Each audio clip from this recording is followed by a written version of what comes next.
আসসালামু আলাইকুম ওয়া রাহমাতুল্লাহি ওয়া বারাকাতুহু। প্রাণপ্রিয় মঠবাড়িয়াবাসী, আশা করি আপনারা সবাই ভালো আছেন।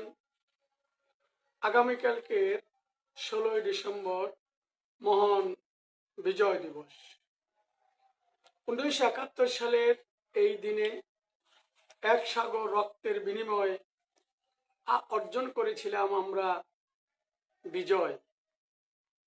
এই বিজয় দীর্ঘদিনের সংগ্রাম, দীর্ঘদিনের ত্যাগ তিতিক্ষার বিনিময়ে আমরা এই বিজয় অর্জন করেছিলাম এবং বাংলাদেশের লাল সবুজের পতাকা আমরা উপহার পেয়েছিলাম।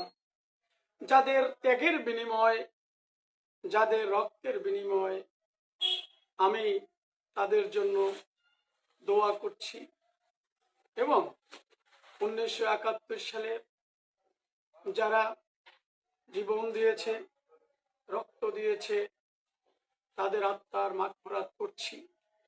এই বিজয় ছিল অন্যায়ের বিরুদ্ধে, এই বিজয় ছিল সত্য প্রতিষ্ঠার জন্য।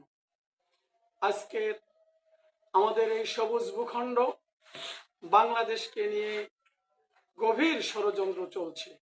সুতরাং এই বিজয়কে টিকিয়ে রাখার জন্য আমাদের কাঁধে কাঁধ মিলিয়ে একতাবদ্ধ হয়ে, ঐক্যবদ্ধ হয়ে সকলকে চেষ্টা করতে হবে, সাধনা করতে হবে এবং আমরা এই বিজয় যাতে টিকিয়ে রাখা যায়, এজন্য আমরা এই মঠবাড়িয়াটাকে সুন্দর একটি মঠবাড়িয়া আমরা যেন গঠন করতে পারি এবং মঠবাড়িয়াবাসীর কাছে আবেদন থাকবে, আসুন আমরা এই বিজয়কে স্থায়ী করার জন্য সন্ত্রাস, চাঁদাবাজ মুক্ত, শান্তিপূর্ণ একটা মঠবাড়ি আমরা গঠন করব, যেখানে সেখানে কোনো বেকারত্ব থাকবে না, মানুষ তাদের অধিকার সুন্দরভাবে তারা ভোগ করতে পারবে।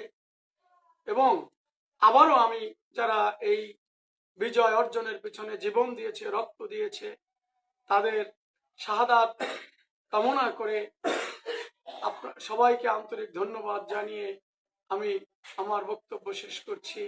আসসালামু আলাইকুম ওয়া রাহমাতুল্লাহি ওয়া বারাকাতুহু।